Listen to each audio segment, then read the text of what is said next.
प्रार्थना करें कि हमारे अंदर जो दुर्गुण हैं, दुर्व्यसन हैं, दुख हैं, वो दूर हों, क्योंकि परमपिता परमात्मा जानता है वे अल्पज्य हैं, ये इनसे गलतियाँ होंगी, दुर्गुण भी आएंगे, दुर्व्यसन भी आएंगे, दुख भी आएंगे, लेकिन हम ईश्वर से प्रार्थना करके उनको दूर कर लें। ठीक है ना। तो विश्वानी देव मंत्र हम साथ में बोलेंगे। ओम विश्वानि देव सवितर्दुरितानि परासुव यद्भद्रं दन्यासुव।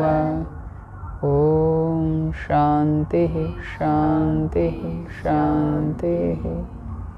श्रद्धेय स्वामी जी, ब्रह्मचारी जी व मेरे प्रिय छोटे ब्रह्मचारियों, सभी को सादर नमस्ते।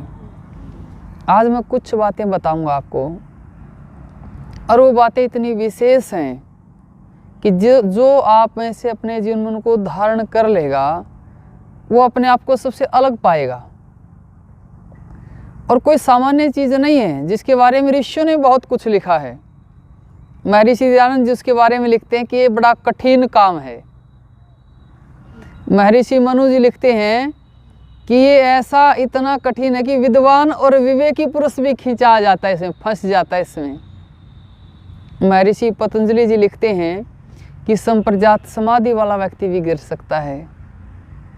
भर्तृहरि जी लिखते हैं कि हाथी का सिर फोड़ने वाले, शेर को चुटकी मारने वाले तो वीर मिल जाएंगे, पर कौन है जो वासना को मार सके? तो का विरला मनुष्य, विरला मनुष्य ही होता वो। तो आज आपको विरला बनने की विधि बताएंगे कि कैसा विरला बना जा सकता है, और आपको आज ब्रह्मचर्य का महत्व बताएंगे कि ब्रह्मचर्य जीवन में कितना महत्वपूर्ण है। महत्वपूर्ण की यदि हम बात देखें तो महाभारत के युद्ध में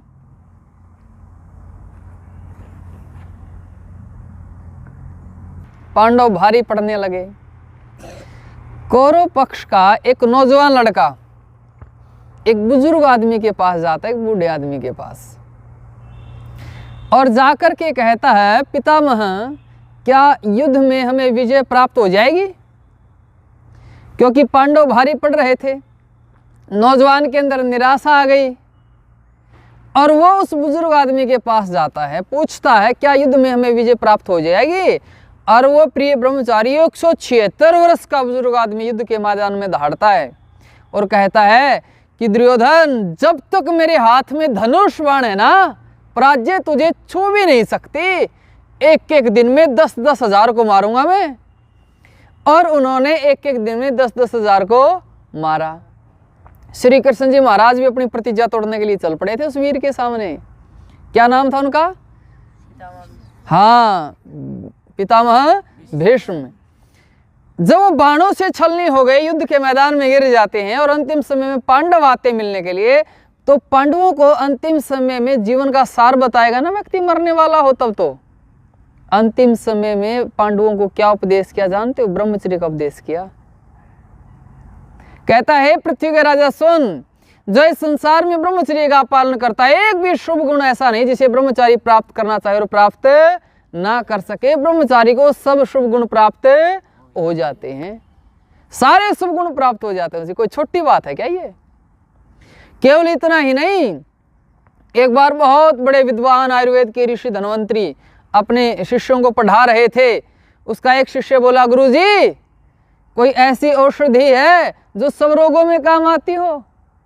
कोई ऐसी औषधि है जो सब रोगों में काम आती हो? तो उसके गुरुजी ने कहा, भाई बहुत अच्छा आपने ये प्रश्न किया है। तो उन्होंने कहा, वहाँ पर एक श्लोक कहा कि मृत्यु व्याधि जरा नासी पीयूषम परमौषधम ब्रह्मचर्यम महद रत्नम सत्यम वदामि हम। आपकी मृत्यु, रोग और बुढ़ापे को रोकने वाली कोई औषधि है तो ब्रह्मचर्य है। यही वो परमौषधि है, ब्रह्मचर्य।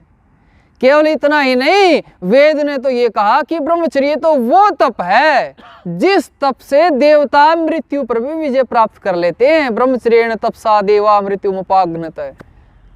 बहुत ऊंची महिमा बताई ब्रह्मचर्य की। और ऋषि दयानंद जी महाराज लिखते हैं, जो व्यक्ति ब्रह्मचर्य का नाश करता है वो महादुख सागर में डूब जाता है, महादुख सागर में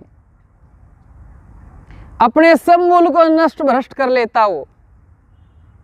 तो इसलिए ब्रह्मचर्य का पालन यदि आप करते हैं तो आपका जीवन विशेष उन्नति को प्राप्त होगा। बात आई जी ब्रह्मचर्य का पालन कैसे करें, उसके लिए आपको 6 मोटी मोटी बातों का ध्यान रखना है। जो सबसे पहली बात है, सबसे पहली बात जो है वो ये है कि हमारी जो मूत्रेंद्रिय है, हमारा जो मलमूत्र त्यागने के स्थान है, उनके साथ कोई कुचेष्टा नहीं करनी। बच्चे तुम्हें गलत सिखाएंगे, तुम घर जाओगे और बच्चे मिलेंगे तुम्हें, वो गलत सिखाएंगे कि इसमें बहुत मजा आता है, ऐसा करो वैसा करो, उनकी बात नहीं सुननी है। हमारी जो उपस्थेंद्रिय है वो हमारा वहाँ हाथ लगे तो बस मलमूत्र के लिए लगे, अनावश्यक वहाँ कोई छेड़छाड़ नहीं करनी है। पहली बात, यदि आपने एक बार छेड़छाड़ की तो आपके जीवन का खेल बिगड़ जाएगा, याद रखना इस बात को। ब्रह्मचर्य कोई छोटी चीज नहीं है जिस पर कई ऋषियों के मैंने प्रमाण दे दिए आपको, और जो कठिन चीज होती है उसको बहुत सावधानी से करना पड़ता है, और जब आप उसे प्राप्त कर लेते हैं तो बहुत उच्च स्थान आपको मिल जाता है। दूसरी बात, आपको कोई भी अश्लील चीज नहीं देखनी है, मोबाइल में किसी भी प्रकार की ना अश्लील चीज देखनी है, ना अश्लील बातें सुननी है। तीसरी बात, आपको गलत मित्रों का संग नहीं करना है। गलत मित्र होते हैं बेकार की बात, खुद गलत काम करते हैं और वो फिर तुम्हें सिखाते हैं। गलत मित्रों का संग नहीं करना है, विषयी लोगों का संग नहीं करना है। 3 बात हो गई। चौथी बात, लड़कियों को बहन के बिना नहीं बोलना है, लड़कियों के साथ किसी प्रकार की दोस्ती नहीं करनी है। 5वीं बात, आपको फास्ट फूड नहीं खाने, इनसे बचना है। जो बच्चे बाहर फास्ट फूड खाते हैं ना, बेकार की चीजें, ये नहीं खानी है। और 6ठी बात, प्रतिदिन व्यायाम ध्यान आपको करना है, माता पिता का बड़ों का सम्मान करना है। ये 6 काम यदि आप करते तो आप एक अच्छे ब्रह्मचारी बन जाते हैं।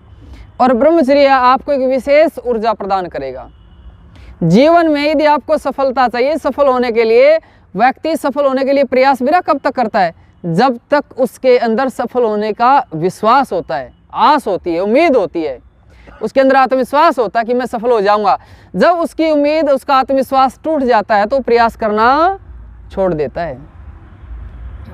हम बस के लिए पकड़ने के लिए तभी तक दौड़ते हैं ना जब तक हमें उम्मीद है बस पकड़ी जाएगी। जब हमारा विश्वास टूट जाता है तो हम प्रयास करना छोड़ देते हैं ना। तो जीवन में जो आत्मविश्वास है वो आत्मा से जुड़ा हुआ है, और आत्मा किससे जुड़ी हुई है, ब्रह्मचर्य से जुड़ी हुई है। आत्मबल, यदि आप ब्रह्मचर्य नाश करते हैं उसका सीधा प्रहार आत्मबल पर होता है, आत्मबल तुरंत गिरता है, सीधा अटैक वहां करता है ब्रह्मचर्य नाश, पहला अटैक। और आत्मा इस शरीर को चलाने वाली है।